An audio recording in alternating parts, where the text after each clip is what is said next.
ಕನ್ನಡ ಸೇನೆಯ ಜಿಲ್ಲಾಧ್ಯಕ್ಷರಾದ ಚಂದ್ರಶೇಖರ್ ಅವರಿಗೆ ಕನ್ನಡ ಸೇನೆ ಕರ್ನಾಟಕ ಸಂಘಟನೆ ಮಂಡ್ಯ ಜಿಲ್ಲಾ ಘಟಕವು ಕನ್ನಡ ರತ್ನ ಪ್ರಶಸ್ತಿಯನ್ನ ನೀಡಿ ಗೌರವಿಸಿದೆ. ಕನ್ನಡ ಸೇನೆ ಕರ್ನಾಟಕ ಸಂಘಟನೆ ಮಂಡ್ಯ ಜಿಲ್ಲಾ ಘಟಕ ವತಿಯಿಂದ ಮಂಡ್ಯದ ಗಾಂಧಿ ಭವನದಲ್ಲಿ ನಡೆದ ಕನ್ನಡ ರಾಜ್ಯೋತ್ಸವ ಮತ್ತು ಕನ್ನಡ ಜಾಗೃತಿ ಸಮಾವೇಶ, ಹಾಸ್ಯ ಮತ್ತು ಮಿಮಿಕ್ರಿ ಕಾರ್ಯಕ್ರಮದಲ್ಲಿ ಪ್ರಶಸ್ತಿಯನ್ನ ನೀಡಿ ಗೌರವಿಸಿದ್ದಾರೆ. ಬೆಟ್ಟಂಪಾಡಿ ಗ್ರಾಮದ ಅಂಗರಾಚೆ ಕಾಂತಪ್ಪ ಸಾಲ್ಯಾನ್ ಮತ್ತು ಸುಂದರಿ ದಂಪತಿಯ ಪುತ್ರನಾದ ಚಂದ್ರಶೇಖರ್ ಅವರು ಕೃಷಿ ಮೇಸ್ತ್ರಿ ಟಿಂಬರ್ ಕೆಲಸ ನಿರ್ವಹಿಸಿ ಪ್ರಸ್ತುತ ಸಮಾಜ ಸೇವೆಯಲ್ಲಿ ತೊಡಗಿಸಿಕೊಂಡಿದ್ದಾರೆ.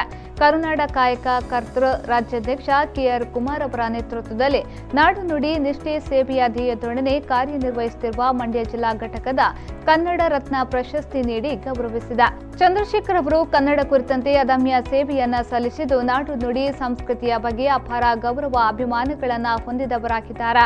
ಇವರ ಕನ್ನಡ ಅಭಿಮಾನ ಹಾಗೂ ಪ್ರತಿಭೆಯನ್ನ ಗುರುತಿಸಿ ಈ ಪ್ರಶಸ್ತಿಯನ್ನ ನೀಡಿ ಗೌರವಿಸಲಾಯಿತು.